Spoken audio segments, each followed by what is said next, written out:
2026 সালে ফ্যামিলি কার্ডের কথা নিশ্চয়ই সকলেই শুনেছেন। সারা দেশে চলছে ফ্যামিলি কার্ড শুমারি তথ্য সংগ্রহ।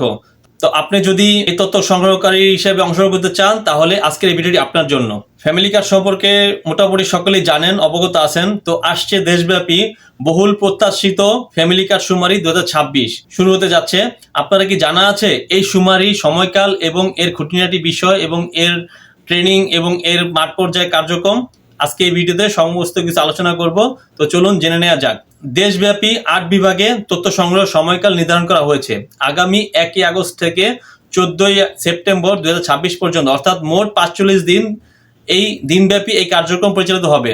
সারা দেশে এই শুমারি সফল করতে মাঠে কাজ করবেন 60,741 জন মূল তথ্য সংগ্রহকারী। পাশাপাশি রিজার্ভ তথ্য সংগ্রহকারী হিসেবে থাকছেন 6,078 জন এবং সুপারভাইজার হিসেবে দায়িত্ব পালন করবেন 6,681 জন।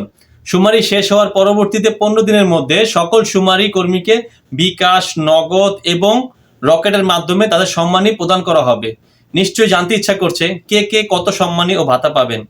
তো চলুন জেনে নেওয়া যাক।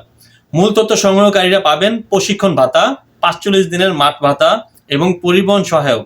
আর সুপারভাইজারগণ মূল তথ্য সংগ্রহকারীর চেয়ে 30 থেকে 40% বেশি সম্মানী পাবেন।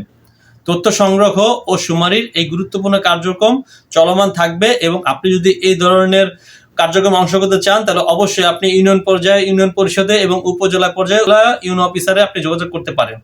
তো সরকারি সকল সুযোগ সুবিধা, সকল কার্যক্রম সম্পর্কে যদি কোনো বিস্তারিত জানতে চান আমাদের চ্যানেলে কমেন্ট করতে পারেন এবং সরকারি সকল সুযোগ সুবিধা, ভাতা তথ্য জানতে হলে আমাদের চ্যানেল সাবস্ক্রাইব করে থাকুন, আমাদের সাথে থাকুন।